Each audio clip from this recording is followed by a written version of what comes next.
At Christmas dinner, my son and my daughter-in-law told me I had 1 month to find another place. We sold the house. You are out. They left, leaving me all alone. 6 months later, my son wrote to me, "Why are you still there?" I laughed. They had no idea.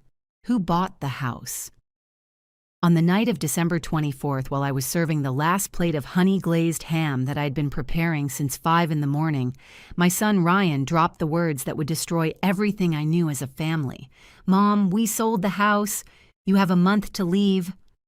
The fork slipped from my hands. It fell onto the white ceramic plate with a sound that I still hear in my nightmares. I looked at Ryan, then at Jessica. She would not even look at me. Her eyes were scanning the dining room as if she were calculating how much each piece of furniture would be worth at a garage sale. "What do you mean you sold?" My voice came out broken.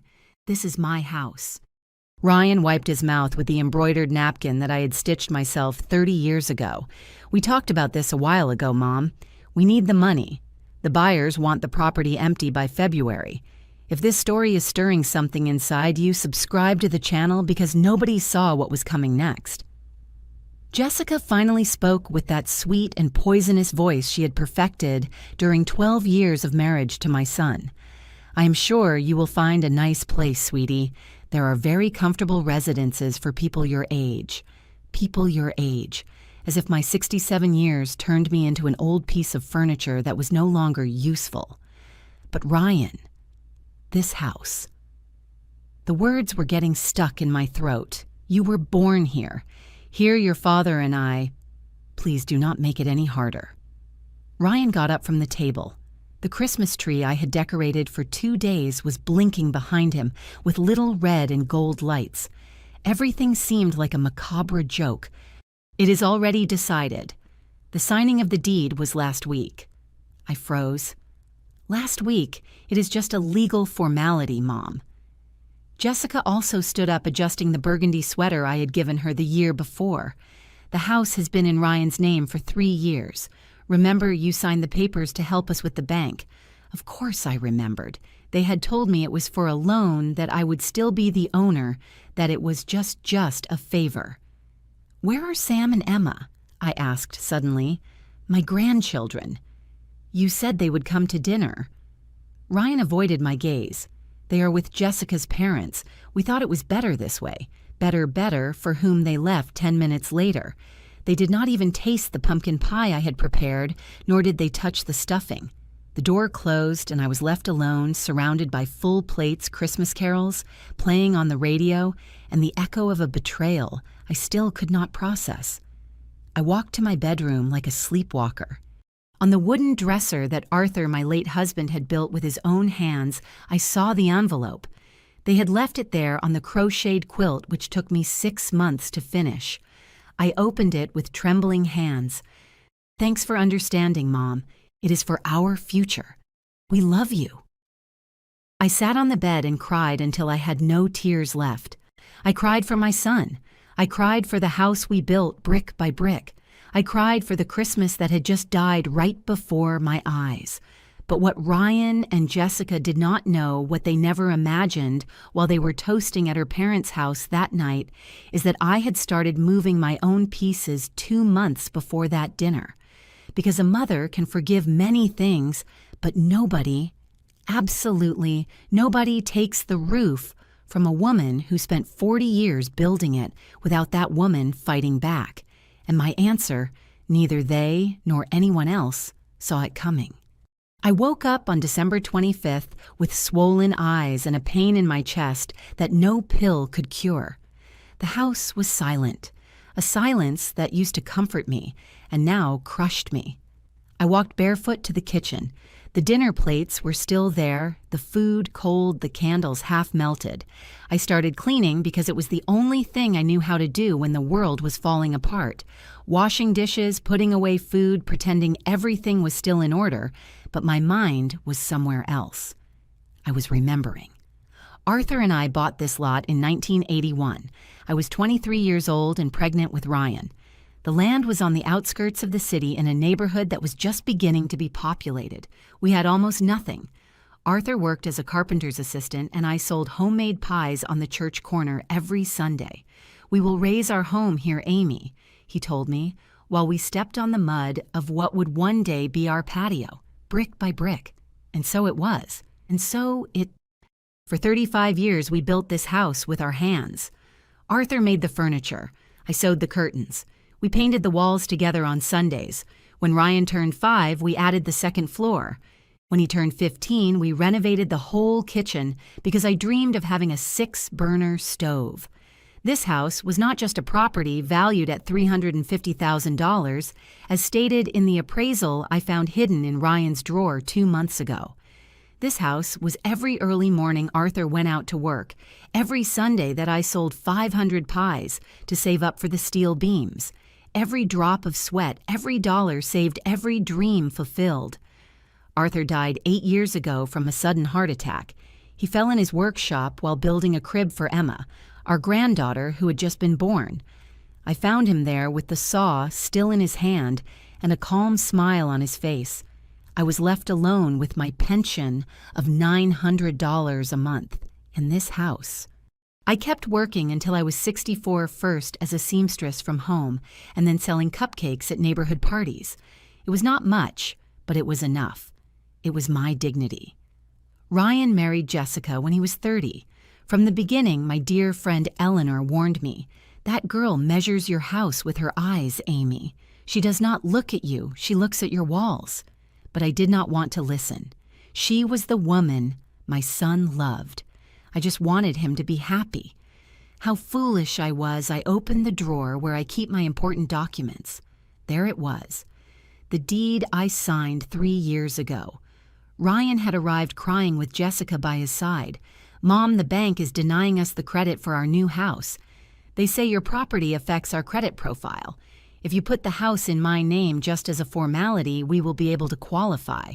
You will continue living here forever, Mom. It is just a piece of paper." I believed him. I signed. And with that signature, I handed over 40 years of my life. But that Christmas morning, while I was putting away the dishes and wiping the tears, I made a decision. If I was going to lose my house, it would not be as a helpless victim. It would be on my own terms. And they still did not know who they were playing with. 2 months before that cursed Christmas, something changed in me. It was a Tuesday afternoon. I was watering the plants on the patio when I heard voices coming from the living room. Ryan had come to pick up some tools from his father's workshop and had left his cell phone on the table. Jessica was talking. Her voice cut through the open window like a knife. "We already found a buyer, babe. $320,000. We can close in December." I stood paralyzed with the hose in my hand. "Are you sure Mom does not suspect anything?" It was the voice of another woman on the phone. It was on speaker. Jessica laughed. That laugh that I had heard 1,000 times at family meals, but that now sounded different. Hollow. "Please." The old lady understands nothing about papers. She signed everything we put in front of her 3 years ago. She thinks it is still her house. The water kept coming out of the hose, soaking my shoes, but I could not move. "Besides," continued Jessica, "Ryan does whatever I tell him. It is so easy to manipulate him. I just have to cry a little and talk about our future." I turned off the water. My hands were trembling. I entered the house through the back door in silence and went up to my room. Ryan left half an hour later without even saying goodbye. That night, I could not sleep. I relived the last 3 years as if I were watching a movie where you finally understand who the villain is. The visits that became spaced out. Before they came every Sunday to eat, then every 2 weeks, then once a month, the last 6 months, barely 3 times. The grandchildren. Sam and Emma stopped visiting me more than a year ago. Every time I asked about them, Jessica had an excuse. They are doing homework. They have soccer practice. They went to sleep early. The small humiliations that I ignored because I wanted to keep the peace. Jessica coming into my house and saying, "Oh, Mom, this armchair is already very worn out. You should renovate. Or worse, it smells like an old people's home in here. Can't you use air freshener?" Once a year ago, I prepared a large pot roast for the whole family. It took me 2 days. Ryan canceled 3 hours before via text message. "Sorry, Mom, something came up." Another day. The food stayed there on the table waiting for mouths that never arrived. But the worst was when I discovered snooping on Facebook one sleepless afternoon the photos. Jessica had uploaded images of our new house under construction, a modern residence in a gated community on the north side of the city, comments from her friends. How beautiful. "You guys made it. I had given him $85,000 as a loan for the down payment on that house 2 years ago. Just for a while, Mom. We will pay you back in 6 months. I never saw a single dollar back." I sat in front of the old computer that Sam had given me years ago and started to investigate. I searched on Google. What happens if someone sells a house that is in their name, but where another person lives? The answer froze my blood. If the house was legally in Ryan's name, he could sell it. I had no rights. Unless. I kept searching. And what I found that early morning changed everything, because it turns out that a betrayed mother can become the best strategist when she has nothing left to lose. The next morning, I went to the public property registry. It was a gray building downtown full of people carrying yellow folders and tired faces. I felt small there, just another old lady among so much bureaucracy. But I was not going to give up. "Good morning," I said to the young lady at the counter. "I need to consult a deed." She asked me for data. I gave it all to her. I waited 2 hours in a green plastic chair while they checked files. When they finally handed me the documents, my worst suspicions were confirmed. The house had been in the name of Ryan Mendez since exactly 3 years and 2 months ago. Transfer of property. I appeared as the donor. Donor. As if giving away 40 years of my life was equivalent to giving charity. I left there with shaky legs. I sat on a bench in the nearby park and cried among the pigeons. A lady selling corn cobs approached. "Are you okay, ma'am?" "Yes," I lied. "I am just tired." But I was not tired. I was furious. And that fury, for the first time in my life, I was not going to swallow. I remembered something Arthur always said while building furniture. To take apart something well-made first, you have to understand how it was put together. He was talking about carpentry. I applied it to my strategy. I needed legal help. I went to the Legal Aid Center where they give free advice to seniors. The lawyer, a young man named Ernest, reviewed my papers. "Mrs. Amy," he told me with a soft but honest voice, "legally, you have no right over that property. The donation was valid. Your son can sell it whenever he wants, even if I live there. Even if you live there, he could even start an eviction process." I felt the world crashing down on me. But Ernest continued. "However, if the buyer accepts a prior lease agreement, or if there is some legal agreement before the sale that establishes your right to stay there, it was a loophole, a possibility." I left that office with a plan still blurry, but with something I had lost: hope. Then I went to see Mr. Stevens, the notary, who had been a close friend of Arthur. He was 82 years old, but had the sharpest mind I have ever known. I told him everything, every detail, every betrayal. "Mr." Stevens took off his glasses and looked at me intently. "Amy, what your son did is morally reprehensible, but legally valid. However," a long pause, "if you could find a buyer willing to respect your stay, someone trustworthy who understands the situation, like who I asked, I do not have money to buy my own house. And your nephew, Leo, the one who lives in New York. Leo, my deceased sister's son. I raised him as my own for 5 years when she died. He was 35 years old now. He was a systems engineer. He earned well. He always called me on my birthdays. He always asked how I was. Do you think he would call him?" said Mr. Stevens. "Tell him the truth. And if he accepts, I can structure a contract that protects your right to live there, legally, irrefutably." That night, I dialed Leo's number. He answered on the 3rd ring. "Aunt Amy, what a pleasure to hear you." And then for the first time, I told someone the whole truth. What I did not know is that that call would not only save my house, it would save my dignity and destroy the illusions of two people who thought they could play with me without consequences. Leo arrived in town 3 days after my call. He did not tell anyone. He came directly to my house on a Saturday morning with a black briefcase and the determination in his eyes that he inherited from his mother, my sister Helen. "Aunt, this is outrageous," was the first thing he said after hugging me. "Ryan was like my brother. How could he do this to you?" I made a fresh pot of coffee. We sat in the kitchen where so many times I had seen him do his homework as a child, and we put together the plan. Leo earned well in New York. He had savings. But buying a house of $320,000 was not something he could do alone overnight. We needed to be smart. "I have $45,000. I told him, taking out the notebook where I kept the record of all my savings. "It is all I have left after lending to Ryan for his new house." Leo clenched his jaw. That money was never a loan. It was theft. He was right. But the past did not matter now. Only the next move mattered. Mr. Stevens joined the meeting that afternoon. Between the three of us, we structured the strategy. Leo would create a company, Northern Investments, LLC, a shell company legal but impossible to trace back to him, at least not immediately. My $45,000 would be the down payment. Leo would get a business loan for the rest.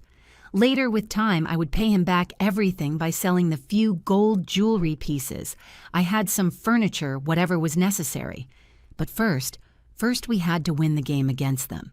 The trick, explained Mr. Stevens while drafting the rough copy, is to include a pre-existing lease clause. The buyer accepts the property with the current tenant. That gives you the legal right to stay. And if Ryan does not accept that term, Mr. Stevens smiled mischievously. "We will hide it in the fine print. Amidst so much legal technicality, they will not even notice. Besides, if they are desperate to close the sale before the end of the year for tax reasons..." Exactly. Greed would make them careless. Leo took charge of contacting Ryan. He did it through an intermediary, a real estate agent who worked with his company. There is an interested buyer, cash payment, quick closing. But the offer is $320,000, not the $350,000 they are asking. Ryan took the bait immediately. The following weeks were a perfect play. Leo negotiated from a distance. I pretended not to know anything. Ryan and Jessica came occasionally to the house, measuring, photographing, probably planning how they would spend the money. One afternoon, Jessica entered my room without knocking. "Mother-in-law, when you leave, can I keep the antique wardrobe? It is just that it would match perfectly with my new living room. The wardrobe that Arthur had built for our wedding, that he had varnished 3 times until it was perfect. That had our initials carved on the back." "Of course, honey," I told her with a smile. "Take whatever you want." Her face of satisfaction made me nauseous, but I held on. On December 15th, they signed the deed at Mr. Stevens' office. Leo was not present. He sent a legal representative. Ryan and Jessica signed every page almost without reading. Their eyes were shining. $320,000.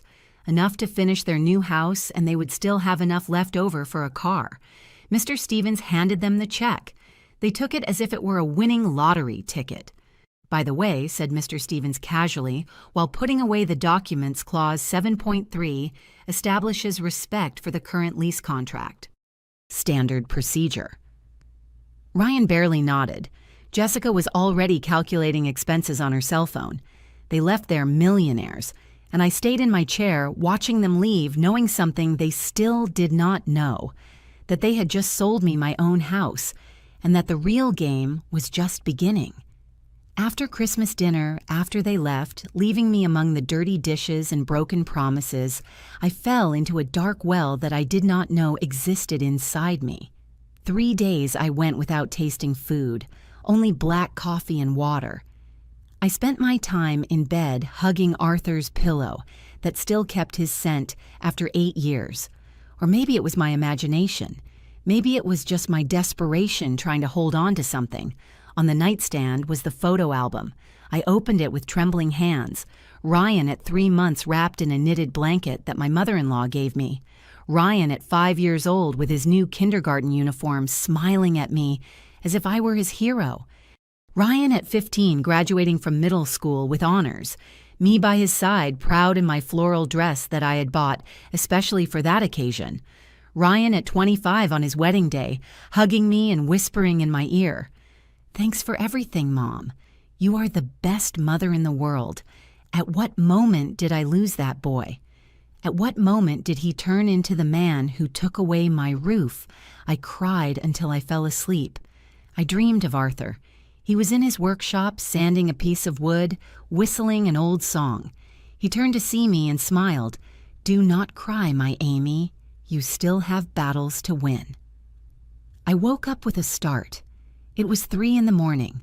The house creaked with those night sounds that I knew by heart, but this time they did not comfort me. They terrified me. I went down to the kitchen. The dishes were still unwashed. The rotten food filled the air with a sour smell. Everything was falling apart, me included. I sat on the kitchen floor, and for the first time in years, I truly considered giving up. Calling Ryan, telling him I would find a place, letting them get away with it, that I would accept my defeat. Just then, the doorbell rang. It was 3:30 in the morning. Who could it be? I opened with fear. It was Eleanor, my lifelong friend. She was wearing her nightgown under her coat and slippers. Her face showed concern. "My friend, I saw your light on at this hour, and you haven't come out for 3 days. What is happening?" I told her everything. Between sobs, I told her about the house, about Ryan, about Jessica. I showed her the papers, the photos, the album. I confessed that I was thinking of giving up. Eleanor grabbed me by the shoulders with a strength I did not know she had. "Get up. Get up right now." Her voice was fire.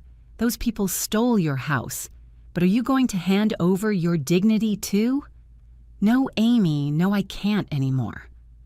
"Eleanor, I am tired. Tired your husband worked 40 years to build these walls. You sold pies under the sun for 30 years to place every brick.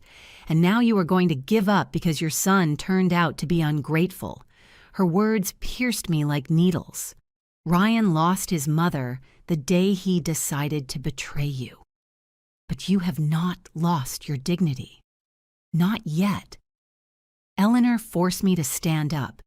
"Those documents you signed with Leo, that plan you put together, what was all that? For if now you are going to lie down and die," she was right. Of course she was right. I washed my face. Eleanor made me chamomile tea. Together we cleaned the kitchen in silence. We threw away the spoiled food.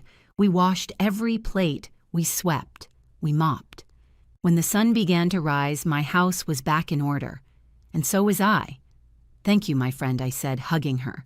"Do not thank me. Prove it to me. Win this battle." And so I would. Because that early morning, I stopped being the mother who forgives everything. I became the woman Arthur knew I could be, the one who does not let herself be stepped on, the one who fights until the end. January arrived with cold weather and with Ryan's first call. "Mom, did you find the place yet?" His voice sounded impatient. There was no trace left of the son I knew. "I am still looking, son. Give me more time."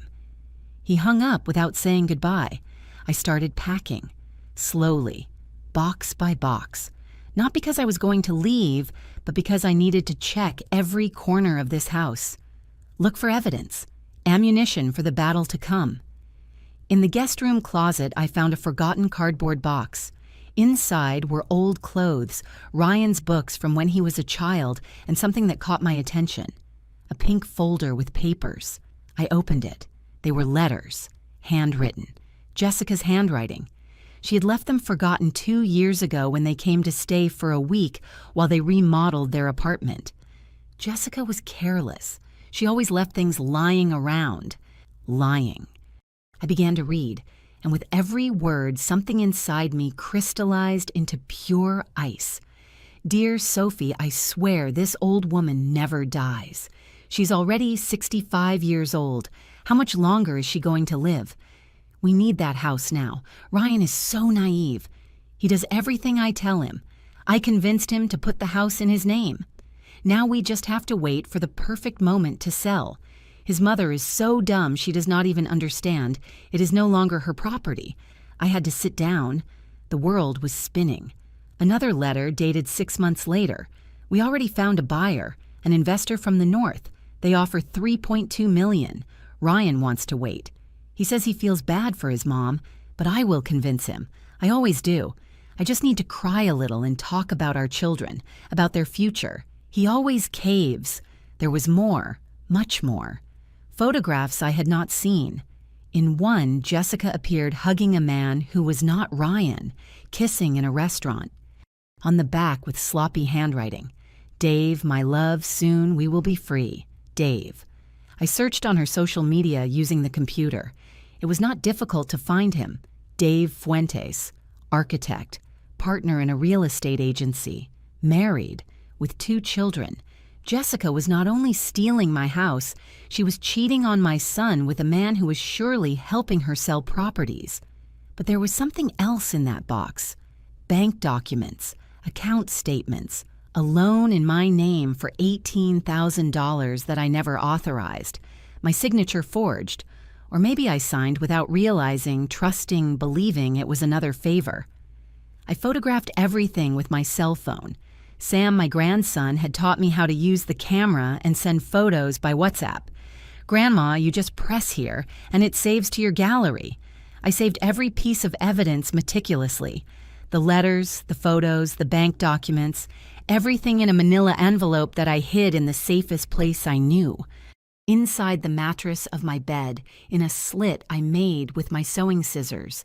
I called Leo that night. "Nephew, I found something that changes everything." I sent him the photos. I heard his ragged breathing on the other end of the line. Aunt, this is enough to sue for fraud for forgery.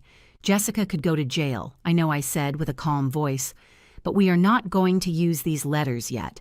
We will keep them for the exact moment. What moment when the time comes for both of them to look into the eyes of the person they thought was defeated, when they are sure they won. That is when I will show them who I really am. Leo remained silent. Then he said something I will never forget. "Aunt, my mom would be proud of you, and I know Uncle Arthur is too." I hung up and sat in the darkness of my room. The evidence was stored. The plan was in motion. Leo owned my house legally. I had the right to stay by contract. Now only one thing was missing. That Ryan and Jessica discover that the house of cards they built with my tears was about to collapse, and I would have a front row seat to watch it fall. February 1st, the deadline they gave me. Ryan arrived at 9 in the morning with Jessica. I was waiting for them in the living room, drinking coffee calm. "Mom, what are you still doing here?" Ryan seemed genuinely confused. "We said 1 month. Oh, son, I have looked, but I cannot find a place that I can afford with my pension. Give me a little more time." Jessica huffed. "Ma'am, this is irresponsible. The buyers are going to want to enter soon." "Well, let them wait," I said with poisoned sweetness. "I cannot find where to go." They left annoyed. I stayed smiling into my coffee cup.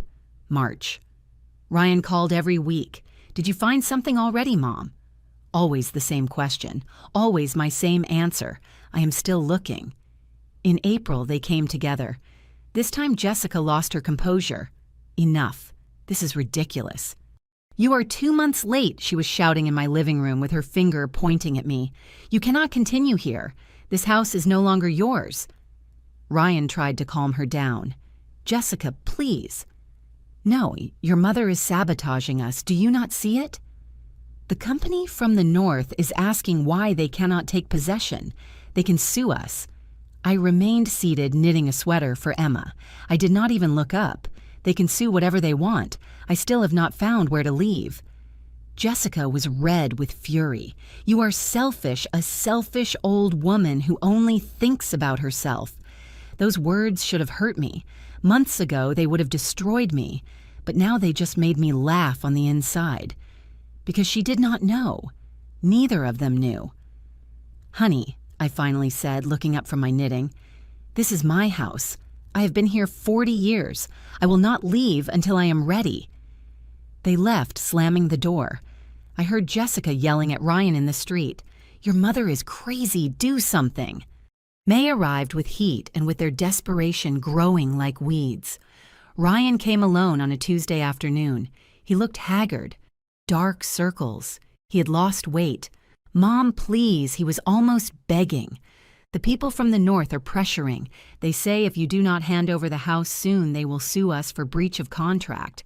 We could lose the money." Ah, there it was, the fear. "And where do you want me to go, Ryan?" My voice was steel wrapped in velvet. "To the street, to a nursing home. Is that what you want for your mother?" "No." "But, Mom, 4 months have passed. You had to have found something." "Well, I did not find anything. And if the buyers have a problem, let them come talk to me." Ryan ran his hands through his hair. "You cannot do this. Legally, what, son?" I looked him straight in the eyes. "Are you going to kick me out by force? Are you going to bring police to evict your mother? Do it. I want to see if you have the stomach for that much." He left without saying anything else. But I saw something in his eyes, maybe a hint of guilt. Maybe it was just my imagination. The days passed and I kept my routine. I watered the plants, cleaned the house, cooked for myself. Eleanor came to visit me every afternoon and we laughed at the situation. "My friend, you have them going crazy," she said between laughs. "That is the idea. Leo called me every week. Aunt, are you sure about continuing with this? I can pressure them from my side as the buyer." "Not yet. Let them get more desperate. When they are on the verge of collapse, that is where you appear." It was a chess game, and I had learned that patience was my best weapon. One afternoon at the end of May, I saw Jessica standing in front of my house. She was alone. She was just looking at the walls. I saw her take out her cell phone and take photos. Then she left. That night, I could not sleep thinking about her face. There was desperation, but there was also something else. Calculation. She was planning something. 2 days later, on May 20th, Ryan sent a WhatsApp message. "Mom, the buyers are very upset. Please, I need you to leave this week." I did not respond. 3 days passed. On June 24th, exactly 6 months after that cursed Christmas, the message I was waiting for arrived. "Why are you still there? The company is pressuring us. Mom, you are going to get us in trouble. Enough already." And I, sitting in the living room of my house, laughed, because they had no idea who had bought the property, nor what was about to come. Ryan's message arrived at 10 in the morning. I read it 3 times. Every word distilled desperation. "Mom, I need you to come to our house tomorrow. We have to talk seriously. This can no longer continue like this. The buyers are furious." Half an hour later, Jessica also wrote, "First time she contacted me directly in months. Mrs. Amy, this is already ridiculous. You can get us in serious legal trouble.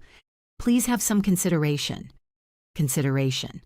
What an interesting word coming from the woman who planned to steal everything from me. I took my cell phone and called Leo. "Nephew, the moment has arrived. Come to town tomorrow at 4 in the afternoon. Bring Mr. Stevens with you." "Are you ready, Auntie?" I looked at myself in the hallway mirror. I saw a 67-year-old woman with gray hair that I no longer dyed wrinkles, that told stories, and eyes that had cried rivers, but now shone with determination. "More than ready," I replied to Leo. "I am not going to your house. If you want to talk, come to the house tomorrow at 4 in the afternoon. I will be waiting for you." There was a long silence on the phone. Then, okay. That night I could not sleep, not out of fear, but out of anticipation. I opened my closet and took out my ivory embroidered blouse, the one Arthur had given me on our 30th anniversary. I tried it on. It still fit perfectly. I made coffee. I cleaned the house until it sparkled. I put fresh flowers on the dining table. I took out the porcelain cups with the orange flowers that we only used for special occasions. This was one of them. My friend Eleanor arrived at 2 in the afternoon. Do you need me to stay, honey? No, but thank you. I have to do this alone. She hugged me tight. Your Arthur is watching over you from above, and he is proud. Leo and Mr. Stevens arrived at 3:30. They carried a black briefcase full of documents. I showed them in. I served them coffee. We reviewed every detail of the plan one last time. Are you sure you want to do it this way, Amelia? Mr. Stevens asked. It is going to hurt everyone. I know, but it is necessary. At 4 o'clock sharp, the doorbell rang. I took a deep breath. I opened the door. Ryan and Vanessa were there. He was in a suit as if coming from the office. She was in a tight red dress and heels, as if this were just another business meeting. Mom. Ryan stopped when he saw Leo and Mr. Stevens sitting in the living room. What is this? Come in, I said with a firm voice. It is time we had an overdue conversation. Vanessa looked at Leo with suspicion. Who are you? Leo stood up. He extended his hand. Leo Ortega, engineer. I live in Chicago. Ryan went pale. Leo, my cousin, Leo. What are you doing here? I am the legal representative of Northern Investments, LLC. He paused deliberately. The company that bought this house. The silence that followed was so thick you could cut it with a knife. I watched the information processing in their brains. I saw the exact moment they understood. Vanessa was the first to react. What? No, that is impossible. Very possible, said Mr. Stevens, opening the briefcase. Here are the deeds. Everything is completely legal. Signed by you both on December 15th of last year. Ryan took the documents with trembling hands. He read and reread them. But, we sold to a northern company, an unknown investor, not to your cousin. Leo finished the sentence. Technically, you sold it to my company, which I manage with capital that partly came from your mother. Vanessa collapsed onto the armchair. Her face went from red to white in seconds. Ryan looked at me. Mom, what did you do? And then with a calmness that surprised even me, I answered, Son, I learned that sometimes a mother's love means teaching hard lessons, and you two needed to learn that you do not play games with the woman who gave you everything, and what comes next is going to hurt more than anything you could have imagined. Ryan remained standing, papers in hand, looking at me as if seeing me for the first time, or perhaps it was the last time he was seeing the mother he thought he knew. I don't understand. His voice was a thread. Sit down, son. This is going to take a while. Vanessa composed herself quickly. This is a trap, a scam. We are going to sue you for what? Leo interrupted her coldly. For buying a property legally, for paying the price you asked for signing a contract you accepted without reading. Mr. Stevens opened the folder and took out the documents. Clause 7.3. The buyer accepts the property with the current tenant and respects the pre-existing lease agreement for an indefinite time until the tenant voluntarily decides to terminate said contract. Ryan read the clause. Once, twice, 3 times. But what does this mean? It means your mother can live here for the rest of her life if she wishes Mr. Stevens completed. Legally, no one can kick her out. Not you, not Leo, not anyone. Vanessa jumped to her feet. This is fraud, manipulation. You tricked us. Like you tricked me. I finally let out the words I had been holding back for months. My voice was calm, but every word was a knife. How you tricked me into signing the donation of my house. How you promised I would always live here. How you took my $40,000 as a loan and never paid me back. Ryan opened his mouth, but no sound came out. I stood up and took out the manila envelope I had hidden. I put it on the coffee table. I opened it slowly. You left this behind 2 years ago, Vanessa. I took out the letters. Letters to your friend Sarah where you explain in detail how you manipulated my son to keep my house. I held one out to her. She didn't take it. I read it out loud. This old woman never dies. We need that house now. Ryan does whatever I tell him. My voice broke for a second. Just a second. Then I continued. His mother is so stupid she doesn't even understand it is not her property anymore. Ryan turned to look at Vanessa. What is this? She shook her head. I didn't. That is taken out of context. I took out more papers.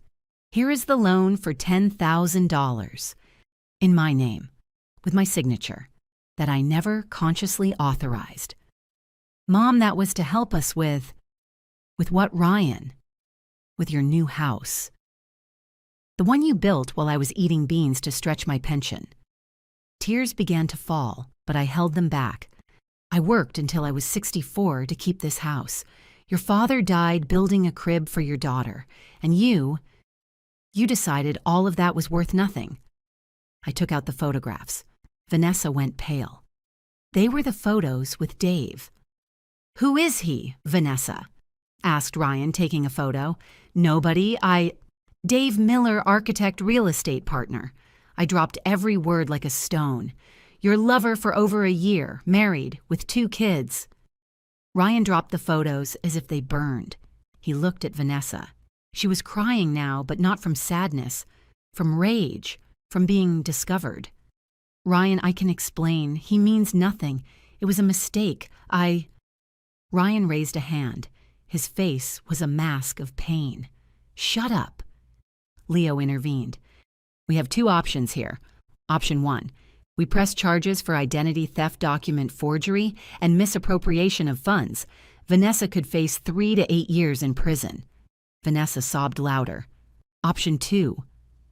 I continued. You accept my terms. What terms? Ryan could barely speak. Mr. Stevens took out another document. You will get the property back, but under these conditions. 1, you will pay back the $10,000 from the fraudulent loan in 12 monthly payments. 2, you will pay Leo $350,000 for the property, $30,000 more than what you sold it for. That is impossible, shrieked Vanessa. We don't have that money. Then you will have to find it. Sell your new house, get a loan, I don't care. My voice was ice. 3, I will live in this house for 3 more years. Without paying rent, without anyone bothering me. 4, Sam and Emily will visit me every Sunday, without fail. Ryan had tears in his eyes. Mom? Don't call me Mom. The words came out harder than I intended. That lady died at Christmas. The one standing in front of you is the woman who learned to defend herself, Leo added. If you do not accept these terms in the next 24 hours, we will proceed legally. And believe me, with the evidence we have, Vanessa will go to prison, and Ryan, as an accomplice, will have problems too. The silence was sepulchral. Vanessa broke first. This is a nightmare. Mother-in-law, please. It was all a misunderstanding. I love you. We didn't want to hurt you. I looked directly at her. Yes, you did, and you did. Now you will live with the consequences. Ryan signed with tears falling onto the paper. He signed every document. Vanessa did too, trembling. When they finished, Mr. Stevens gathered the papers. You have until tomorrow to deposit the first payment of the loan, $1,000. They stood up to leave. Ryan turned before leaving. Mom, I'm sorry. I really am sorry. I watched him leave.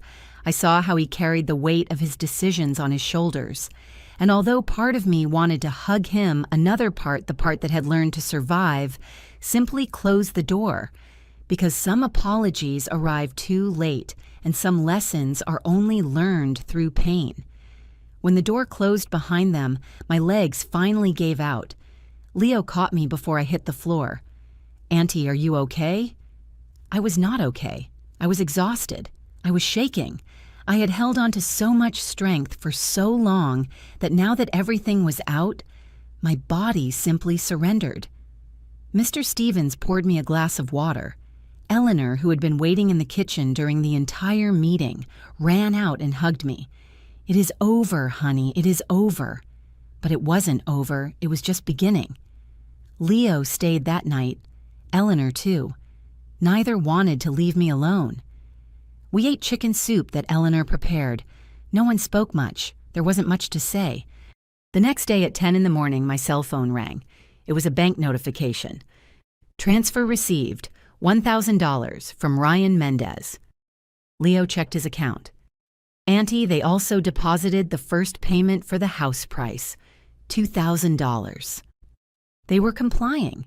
Out of fear or out of regret, they were complying. The following days were strange. My house felt different, more mine than ever, but also emptier. I followed my routine. I watered the plants, cleaned, cooked. Eleanor came every afternoon to drink coffee. How do you feel, friend? I don't know. Victory doesn't feel like I thought it would feel. A week after the confrontation on a Saturday morning, the doorbell rang. It was Ryan. Alone. He looked gaunt, worse than the last time. Can I come in? I hesitated. Then I opened the door. He sat in the armchair where he sat 1,000 times as a child, where he did homework, where he watched cartoons. Vanessa and I separated, he said without preamble. I didn't respond. She left with Dave. Turns out he was cheating on her too, with 3 other women. He smiled bitterly. Ironic, isn't it? Silence. The kids are with me. They are confused. They don't understand why their mom left. They don't understand why we don't live in the new house anymore. He ran his hands over his face. I had to sell it, Mom. To pay what I owe you. To pay Leo. Don't call me Mom. I am sorry. I am so sorry. He cried. A 42-year-old man crying like a child. I lost everything. My wife, my house, my dignity. And the worst part is that I deserve it. Something inside me moved. It wasn't forgiveness. Not yet. But it was something. Why did you do it, Ryan? At what moment did I stop being your mother and become an obstacle? You were never an obstacle. I let myself be manipulated. Vanessa was so convincing. She said we needed to secure our future, that you would be fine, that it was just a piece of paper. He looked up. But I did know, Mom. Deep down I knew it was wrong, and I did it anyway. That brutal honesty hurt more than the lies. And the kids, how are they? They ask for you every day. I told them they could come this Sunday. You can come too, every Sunday like the contract says. Really? It wasn't forgiveness. It was a door left ajar. A possibility. Maybe. He left half an hour later. I stayed in the living room staring at the walls I had fought so hard to keep. Arthur had a saying, revenge is a dish best served cold, but forgiveness is a road best traveled slowly. I was somewhere in between. I had won my house. I had recovered my dignity. But the cost had been high. My relationship with my son was broken. Maybe it could be repaired. Maybe not. That night before sleeping, I took a box out of the closet.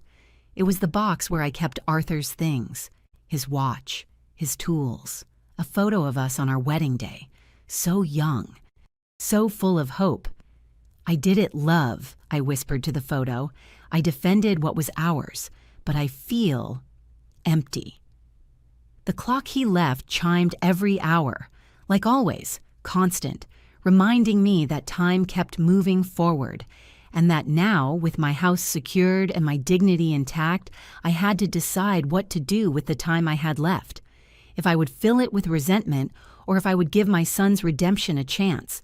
That decision I had not yet made, but at least now it was my decision. Sundays became my new routine. Every week at 11 in the morning, Sam and Emily arrived. Ryan brought them and stayed as well, silent, almost invisible. The first Sunday was awkward. The kids walked in as if stepping on broken glass. Grandma. Sam, who was now 13 and almost as tall as his father, hugged me tight. I missed you so much. Emily, 10 years old, stayed back. Dad says you guys had problems. Yes, honey, but that is between adults. You are not to blame for anything. I made lasagna their favorite food.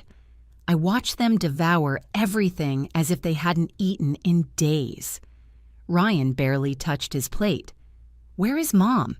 Asked Emily eventually. Ryan and I looked at each other. "Your mom had to go away for a while," he said. "The kids didn't ask anymore. Children always know more than they say." During March and April, I watched Ryan crumble little by little. Every Sunday, he arrived thinner, more tired. He was working double shifts to pay the debts. He had sold the new car. Now he came in an old one a friend lent him. "How are you doing with the payments?" I asked him one Sunday when the kids were playing in the yard. "I am living day to day. It is hard, but it is what I deserve." In May, Sam looked for me in the kitchen while I was washing dishes. "Grandma, Dad did something very bad." I dried my hands and looked at him. He had Arthur's eyes, the same noble and confused eyes. "Your dad made a mistake, honey, a big mistake, but he is trying to fix it. Will you forgive him?" "I don't know yet. Forgiveness isn't something you give just because. It is earned." He cries at night. I hear him. And then he looks at old photos of you, from when he was a kid.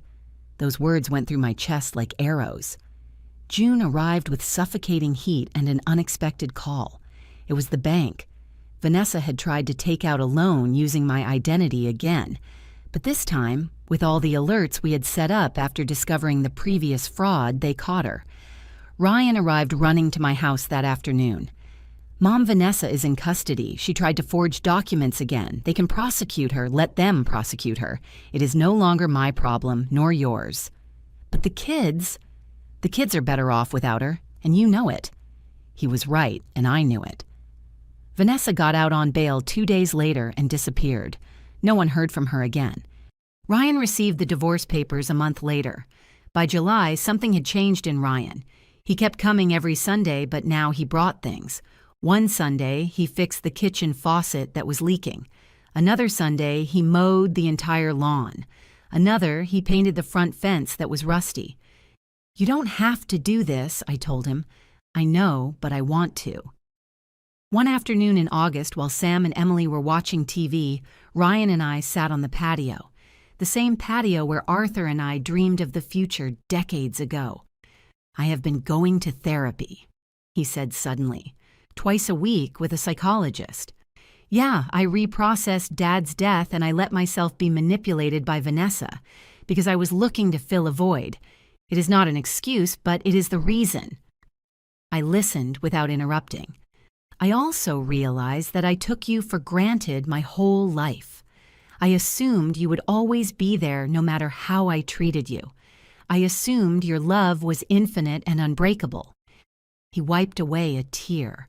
"And when I almost lost you because of my own fault, I understood that even a mother's love has limits, and that I crossed all of them. Yes, you crossed them. Will you ever be able to forgive me? I am not asking for it to be tomorrow or next year, but one day." I looked at the sky, the same clouds I used to watch with Arthur, the same sun that saw us build this house brick by brick. Forgiveness doesn't erase what happened, Ryan. It doesn't bring back the 6 months you left me alone after destroying me at Christmas.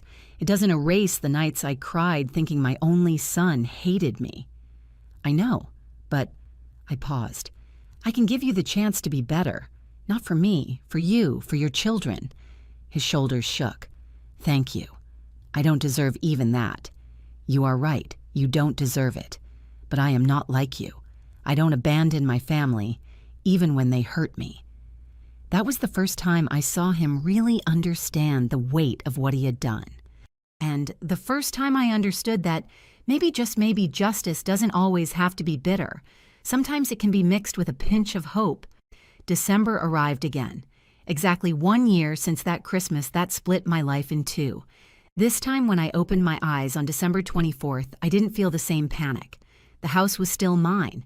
My bed was still mine. My future was still mine. I got up early and started cooking. Not the feast from last year. Something simpler, more real. Chicken and rice salad and flan. Enough for 4 people. At 5 in the afternoon, the doorbell rang. It was Ryan with Sam and Emily.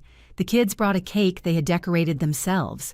It said, "We love you, Grandma," with crooked frosting letters. "We took 3 hours making it," Sam said proudly. "It is the most beautiful cake I have ever seen. I said sincerely. We ate dinner in silence at first. Then Emily started telling stories from school. Sam talked about his basketball team. The conversation flowed like water after a long drought. After dinner, Ryan helped me wash the dishes just like he did when he was a boy. "Mom," he said while drying a cup, "I know you said not to call you that, but can I try again? Can I try to be your son again?" I looked at him. I saw the 42-year-old man who had made terrible mistakes, but I also saw the 5-year-old boy who told me, "I love you," before sleeping. I saw 30 years of memories between those two moments. "You can try," I said finally. "I don't promise anything, but you can try." His eyes filled with tears. "That is all I ask." That night when they left, I didn't feel empty like the year before. I felt at peace, not complete. Maybe I would never feel complete like before, but at peace. January passed. February. March. Sundays remained sacred. Ryan never missed one. He kept paying his debts religiously. He had sold everything of value to settle with Leo. In April, I found out he had started working on a community project helping seniors with legal paperwork. "So no one else goes through what you went through," he explained to me. It wasn't enough to erase what he did, but it was something. In May, Leo came to visit. The three of us sat in the living room, Ryan, Leo, and me. "Auntie, Ryan has met all his payments. He only has 8 months left." Ryan nodded, exhausted but compliant. "I have been thinking," Leo continued, "that when he finishes paying in December, I will return the property to him, but with one condition, that you draft a deed where you, Auntie, keep the right of residency for life. Legal, immovable, no matter who the owner is." "Leo, you don't have to," Ryan started. "Yes, I do, because my aunt saved me when my mother died, and because it is the right thing to do." Ryan cried. Again. It seemed that this year he had cried more than in his entire life. In June, something unexpected happened. Sam, my grandson, won a writing contest at school. The topic, "The person I admire most." He wrote about me. "My grandma is the strongest woman I know. When everyone abandoned her, she remained standing. When they took everything from her, she fought to get it back. And when she could have taken revenge, she chose to give another chance. That is why I admire her, because real strength isn't in never falling. It is in getting up every time you fall." I cried reading that text. I cried like I hadn't cried in months. The kids spent more time with me now. I taught them how to cook. Sam learned to bake pies. Emily learned to embroider. I told them stories about their grandpa Arthur. I taught them what it means to build something with your hands. One afternoon in July, while I was watering the plants, Ryan arrived early. He was holding something. "What is that?" "Documents from a lawyer." I felt scared. "What documents?" "I have asked the judge to officially name you the legal guardian of Sam and Emily in case something happens to me, that this house is their guaranteed inheritance, and that you have total control of their finances until they are of age." "Ryan?" "Vanessa already signed the custody revocation. She didn't even fight. The kids are legally mine, and I want you to be the one to protect them if I can't. Nothing is going to happen, but if it does, I want them to be safe. With someone who really loves them." He looked me in the eyes. "With their grandmother." I signed the documents with trembling hands. October arrived with news. Leo had met someone, a girl from Chicago.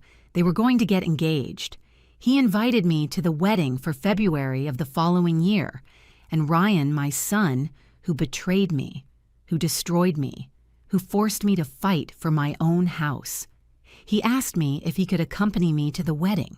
"As your son," he said, "if you still consider me one." "I am still working on that," I answered honestly. "But yes, you can come with me. Because forgiveness isn't a switch that turns on overnight. It is a long, painful road full of stones. But it is a road I decided to start walking." December 24th. 2 years after that Christmas that changed everything.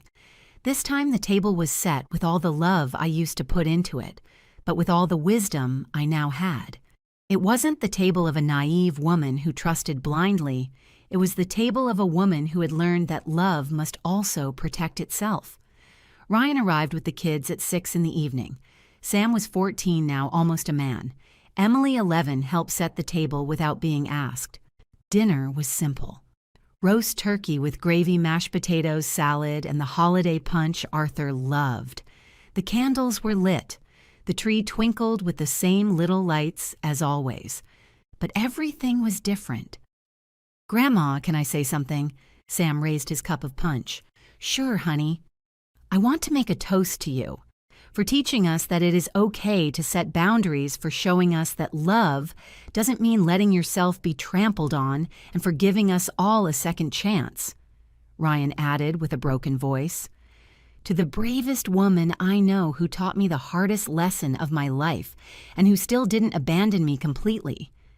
Emily smiled. "To the best lasagna in the world and to Grandpa Arthur's stories." I raised my glass. "To this broken family that is learning to heal, with visible cracks but healing." We toasted. During dinner, Ryan took out an envelope. "What is this?" "Open it." Inside was a check for $10,000, the loan they took out in my name years ago. "It is the last payment, with interest." "I don't owe you anything anymore, Mom." "Well, yes, I do. I owe you a whole life. But financially, we are even." I put the check away. "I am going to put it in an account for the kids, for their college." "Thank you." After dinner, Ryan helped me put everything away while the kids watched a movie in the living room. "Mom, can I ask you something?" "Tell me." "Have you forgiven me?" The question hung in the air, the question I had avoided answering for 2 years. "Not entirely," I said honestly. "There are still days when I remember that Christmas and it hurts. There are still nights when I wonder how my son could do that to me." I saw his face fall, but I continued. "I also see the man you have become, the present father, the son who is trying. And although I haven't forgotten, I am learning to forgive. Little by little. Is that enough? It is what it is, and you will have to accept it." He nodded. "I accept it. I will take what you give me." That night when they left, I stayed alone again. But this solitude was different. It wasn't the solitude of abandonment. It was the solitude of peace. I went up to my room and opened the drawer where I kept Arthur's things. I took out his photo. I did it love. I defended our house. I defended my dignity. And I gave our son the chance to be better. The clock struck 12 times. Official Christmas. I looked out the window. The street was lit with Christmas lights, families entering and leaving houses, laughter, music, life. My house. The walls we built brick by brick was still standing, just like me. Because true strength isn't in never falling. It is in getting up every damn time they knock you down. In setting limits when the world tells you to shut up, in defending what is yours when everyone expects you to give up, and in giving love a second chance, not because it is easy, but because it is human. Today is Saturday morning. I am sitting on the patio of my house. The house I almost lost. The house I recovered with cleverness and tears, drinking a pot of coffee while I watched Sam teach Emily how to varnish wood. Like this, with even strokes. "Just like Grandma taught us," says Sam, with that patience he inherited from his grandfather. I am 69 years old now. 2 years older than when everything exploded. 2 years that feel like a whole lifetime. Last week, I started giving talks at the neighborhood community center. They invited me to speak about family fraud and asset protection for seniors. I went with fear. I thought no one would go. 70 people arrived, 70 older men and women with stories similar to mine. Children who manipulated daughters-in-law and sons-in-law who stole. Families that abused trust. I told them my story, without shame, without hiding anything. I signed the papers out of love, I told them, because I trusted. Because a mother wants to believe that her son would never hurt her, and that trust cost me everything. I saw tears in their eyes. I saw recognition. But I also tell you this: you are not alone, and you are not helpless. The law has tools. You have rights. And above all, you have dignity. Don't lose it. After the talk, 3 women approached me with cases almost identical to mine. I connected them with Mr. Stevens. Now, he and Leo created a free legal aid program for seniors in situations of family fraud. Ryan works as a volunteer there every Saturday. It is his way of paying for what he did, not just to me, to everyone who suffered the same. Sundays remain our sacred day. It has been 2 years without missing one. Sam is about to start high school. Emily is learning to play guitar. Ryan is building a new life, more modest, more honest. Are we the perfect family? No, we have cracks. We have awkward silences. We have days when the past peeks out and hurts. But we are here, present, trying. Leo's wedding was beautiful. I met his wife, Mary, a sweet girl who hugged me and told me, "Leo told me everything you did for him, but he says you did much more for him." We were family, I told her. That is what family does. Or, a month ago, Ryan asked me if he could put the house in the grandkids' names when I'm no longer here, with a trust that prevents them from selling it until they are both 30, so they have a safe place always. Sounds good to me, I told him, but I will sign those papers. Me, no one else. Of course, Mom. Mom. He calls me Mom again, and it doesn't hurt as much to hear it anymore. This morning, while watering the patio plants, I found something. A monarch butterfly perched on the flowers I planted. Arthur always said that monarchs were souls coming back to visit us. "Is that you love?" I asked the butterfly. It flew in circles around my head and then left. Maybe it was him. Maybe it was just a butterfly. But I like to think he was telling me I did the right thing. That he is proud of the woman who learned to fight. That he is proud of the mother who knew how to set limits without stopping loving. If my story touched something inside you, if you know someone who is going through something similar, leave me a comment. Tell me where you are listening from. Share your story if you dare, because silence is what allows these abuses to continue. Hit that like button if you believe seniors deserve respect, not just love. Subscribe if you want to keep hearing real-life stories like this one. And remember this: true wealth isn't in the houses you own, but in the dignity you don't allow them to take away. A mother's love doesn't mean being trampled on. It means teaching even when it hurts. And sometimes the best lesson you can give your children is showing them that there are consequences for their actions. Thanks for listening. Thanks for being here. And may none of you have to go through what I went through. But if you do, may you have the strength to get up. Because you have it too. Sometimes you just need someone to remind you. I am Amelia. I am 69 years old. I live in the house I built with my husband brick by brick, and no one, absolutely no one, will take it from me again until the next story. The end.